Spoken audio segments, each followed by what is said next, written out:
Hey, Matt from Roof Racks Galore, and we've got a little bit of a different one today. We've got Daci's 150 Prado in to get a new platform put on top. So since the 150 Prado is one of the most popular cars we do here, we thought it was a great opportunity to give you a little bit more of a deep dive in how we fit the platforms and just a few things to take consideration of and just be careful of when fitting it. So let's go pull it apart. The first thing we've noticed on this Prado is it's had something on it before. We can tell from these 3 points in the roof. So your Prado probably either has factory rails or nothing at all, or if you've had something before, you might have something that looks like that. It's not the end of the world, because the most important thing is there's basically mounting points, 2 mounting points at each of these points that go into the roof. As long as the bolts are there, that's good. Otherwise, you might be getting water in your roof, and that's not so good. So let's grab one of our trestles, let's jump up there, pull those out, and see what we're working with. So from up here, you can see a little bit better the 3 different points in the roof. And you can, if you have a look, you can see there's a bolt there and a bolt there. It's the same on each point. But this is probably the biggest thing to consider when you're working on a 150 Prado or a 200 series Land Cruiser or a 300. Your pre-200 series Land Cruiser and pre-150 Prado isn't a problem. But for the 150 and 200 up, this is definitely a problem. So there's just a little plate inside the roof that is holding the thread for these bolts up. And if you fully undo one of these bolts and then go to do the next one, you can very easily twist that plate in the roof. And if you're using power tools like an impact, you can have a really, really bad day. Best case scenario, the plate will just drop into the roof lining and you've got to pull it apart to get it out. Worst case scenario, we've seen them completely mangled and just unusable. So make sure you're both cracking them one at a time and then undoing them evenly as well, just to completely avoid that possible problem.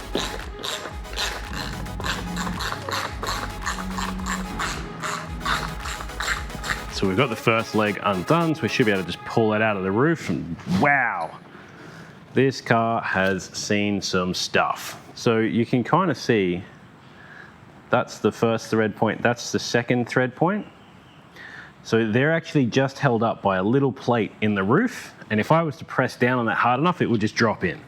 So you've got to be quite careful when doing this. So let me quickly go do the other 5 and we'll go to the next step. So once you've got all 3 points off, you just want to give it a good clean, make sure you've got a nice clean surface to work with. One little cool thing we have at Roof Racks Galore is these perfectly sized brushes that will get into where you're trying to work without damaging the paint or any risk of that. So they're nice and clean. So let's go unbox the backbone and we can start setting that up.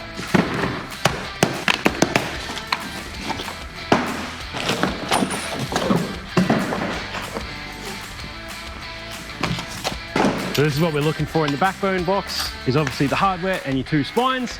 All right, I'll save you the unboxing experience of the backbone. You can either do that yourself or we'll just do it for you. If you come down to Roof Racks Galore, we'll fit it at any one of our locations. Shameless plug.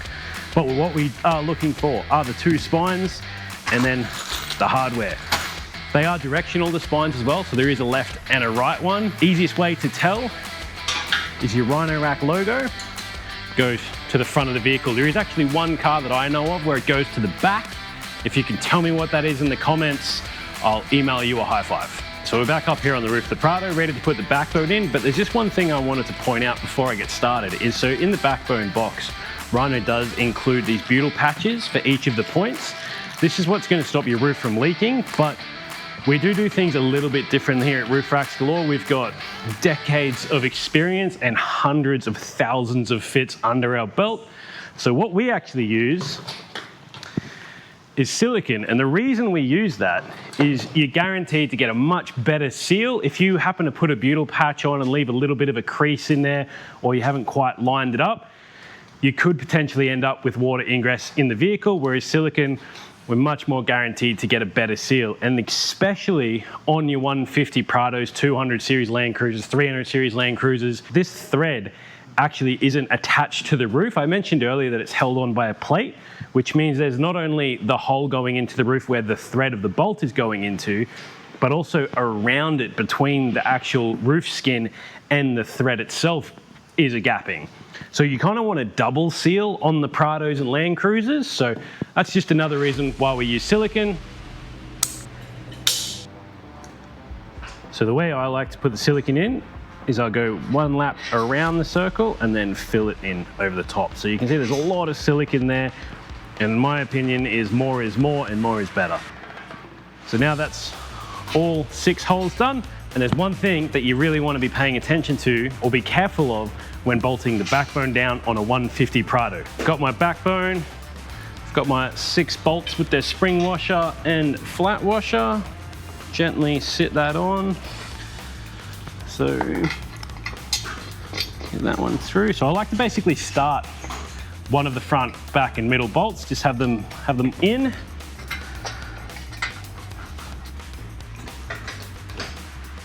This Allen key is supplied in the box with your backbone, and you'll notice it's got quite a short head on it.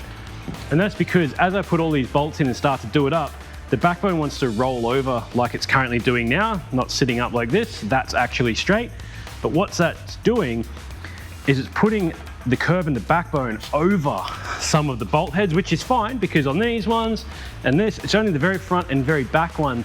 There's no opening for the Allen key to get through to the bolt head.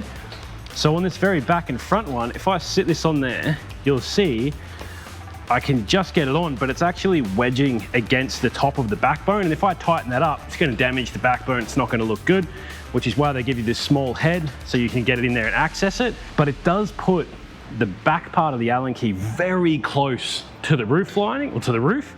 And if you're not paying attention, that could damage the vehicle. So we've actually modified some Allen keys at Roof Racks Galore so that we can go straight down. So that is just one key thing to pay attention to when you're doing it up. It's because, yeah, you can get the Allen key in there if you force it in there, but the tighter you do the backbone, the more reefing you're going to have to do to get that back out, and it's just going to damage either the backbone or the vehicle, and we just don't want to risk that. So we've got 4 of the points done up, basically all of your inside. It's the very 2 outside ones. If you do them up first, you can get most of the slack taken out, but you'll see I can't actually get my Allen key tool in there without really doing some possible damage, which is why we actually take a traditional Allen key and we've ground down the shaft so that it'll fit in that gap, doesn't hit the backbone. We're not doing any damage to the roof of the vehicle with the little tight one. I'll also show you how close that gets to the roof of the vehicle as well. So if I take the supplied tool and put it on there, you can see like that is really close to the roof, which is just potential damage we 100% want to avoid. So that is the backbone all bolted down. We've got both the driver and passenger side on now. So the next step is to fit the platform. But before we do that, not only do we need to get it out of the box, we need to make sure the underside slats are lined up. And Rhino-Rack actually does have a fitting chart on their website, so let's go print that off. I've unboxed the platform. This is the underside of the platform, so this is what's going to attach to the backbone. I've printed off my instructions, I'm ready to go. What we need this for is the platform has a front and a rear. Rhino-Rack make it really simple. It says rear on the rear. You can't go wrong. The old 5 Series wasn't so obvious. But basically what I need to do is loosen off all of these slats, and running along the perimeter of the underside of the platform is a measurement. Dead center is 0, and it runs all the way out to 93 and 93. And on these instructions, it's going to tell me where I need to put each of these slats so that it's going to disperse the weight the best, give you the best ability to carry the most load, which is obviously still limited by your roof load rating, and it's going to line up with the attachments on the backbone. So let me go loosen all these off and move it. One other cool thing is out of the box with the platform is Rhino actually give you a tool to loosen these because they are a torque spit, but they don't need crazy amount of torque. So if you go send it with an impact and just hit 5 ugger-duggers, you're probably gonna snap a bolt and you're gonna have a really bad day. First point is 64.3. So you'll hear when I do this up the torque, it's just gonna go click, click, click. It's not actually gonna let me over tighten it. See? That's how I know that's done up tight. The front numbers are negative numbers and the numbers on the rear half are positive numbers. The first 2 numbers were negative numbers. I'm now into the positives, which means I'm going on this half of this middle 0 number.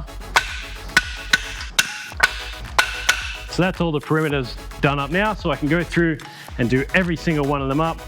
I'll save you the boredom and I'll just come back to you when that's done. I've got all of the slats re-tightened. Again, if you give it a bit of a bump, you'll hear like a slight vibration if any of them are loose, but sounds like they're all tight, so we're all good to go. The next thing we're gonna need is this packet of SP309s that comes in the backbone box. And what this is they're a little black, I'll grab one out, T-bolt, and they need to go into specific slats. That's another thing that this fit chart tells you. It tells you what slat they need to go into. And I've got a little handy trick that I actually came up with a few years ago, first fitting platforms to backbones, is because these need to be in, but this is going to be what's down on the roof. It's really hard to get them in once the platform's up on the car, but it's also hard to keep them in when you need to flip the platform without it sliding.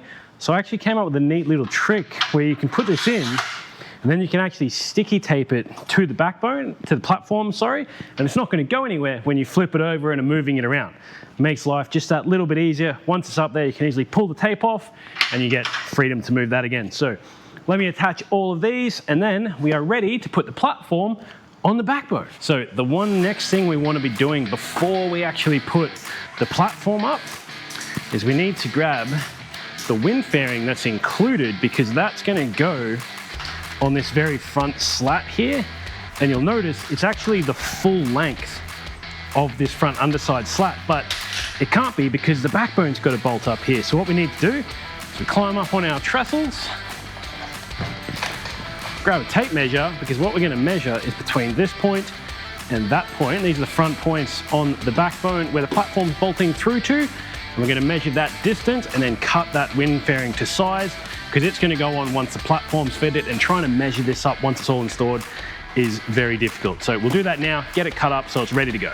Just going to use the drop saw, cut that, and there we go. So that is the piece we're going to want. We're ready to chuck it up in the car. This is probably the next one thing you really want to be careful of, or something I could probably show you a little bit of a trick to, is you definitely don't want to do this alone. These things weigh a bit over 20 kilos, so it's not light and it's quite bulky, so you could definitely damage your car doing it alone. You could even damage it with a friend. Let me go grab some of the boys, we'll chuck this up and I'll show you how we put these on properly. Take it onto that side of the car and I'll catch it over here. But you can see this is one of the reasons why we sticky tape down those T-bolts, because they won't fall out. I want to chuck it across, thank you. And it's that easy. The last step we need to do is get a tape measure, and we need to make sure that the platform is level side to side. So get yourself a friend, because if they also have a tape measure, it saves you going side to side of the vehicle. Hook the tape measure on to the protruding end of the backbone, and then tell your mate what you've got. I've got 109 millimeters on my side. I have 110. Oh, well, in that case, it's perfect. Basically, you're going to make sure you've got even side to sides with each other. Once that's done, then you can finally tighten down the platform. This is the last step. We need to get this wind fairing on, which can be a little bit fiddly. So I'm just going to put the camera down there and you guys can watch from there. That is how you fit the Rhino-Rack backbone and platform to a 150 Prado.